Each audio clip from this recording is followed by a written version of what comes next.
नगर परिषद आणि नगरपंचायत निवडणुकीसाठी मतदान प्रक्रिया पूर्ण, मतमोजणी पुढे ढकलल्यानं निकाल आता थेट 21 डिसेंबरला. मुंबई हायकोर्टाच्या नागपूर खंडपीठाचा निर्णय.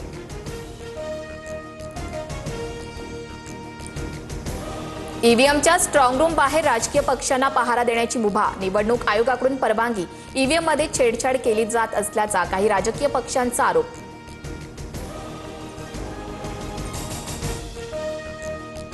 खंडपीठाचा निकाल सर्वांना मान्य करावाच लागेल, पण 24 ठिकाणच्या निवडणुकांमुळे सर्व निकाल पुढे ढकलणं अयोग्य. कोर्टाच्या निकालावर फडणवीसांचं भाष्य.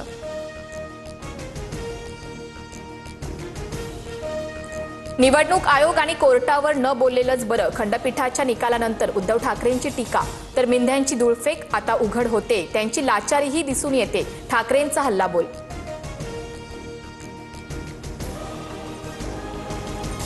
बुलढाण्यात आमदार संजय गायकवाडांच्या मुलाकडून दमदाटी. कुणाल गायकवाडसह श्रीकांत गायकवाडवरही गुन्हा दाखल. बोगस मतदाराला पळून जाण्यासाठी मदत केल्याचा काँग्रेसचा आरोप.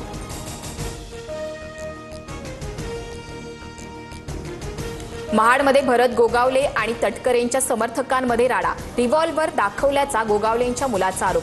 तुफान हाणामारी दरम्यान वाहनांचीही तोडफोड.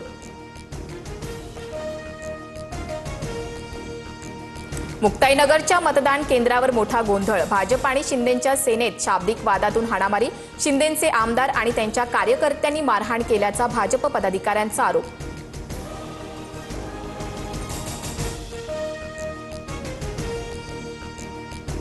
आमदार संतोष बांगर यांच्याकडून मतदानाच्या गोपनीयतेचा भंग. मतदान केंद्रामध्ये मोबाईलचा वापर करत घोषणाबाजी. सिटी पोलीस ठाण्यात बांगरांविरोधात गुन्हा दाखल. एकनाथ शिंदेंनी वालवडमध्ये पैशांच्या बॅगा आणल्या. वैभव नाईकांकडून पैसे वाटपाचा आरोप. तर प्रचारात अनेक दिवस व्यस्त असल्यानं कपड्यांच्या बॅगा असतात. नाईकांना उदय सामंत यांचं उत्तर.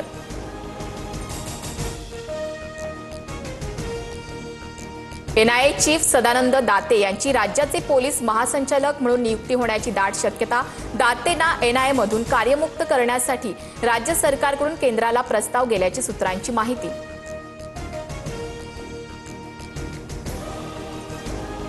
गौरी पालवे आत्महत्या प्रकरणात पती अनंत गर्जेला न्यायालयीन कोठडी. गर्जेची पॉलिग्राफ टेस्ट करणं आवश्यक. पोलिसांची कोर्टात माहिती.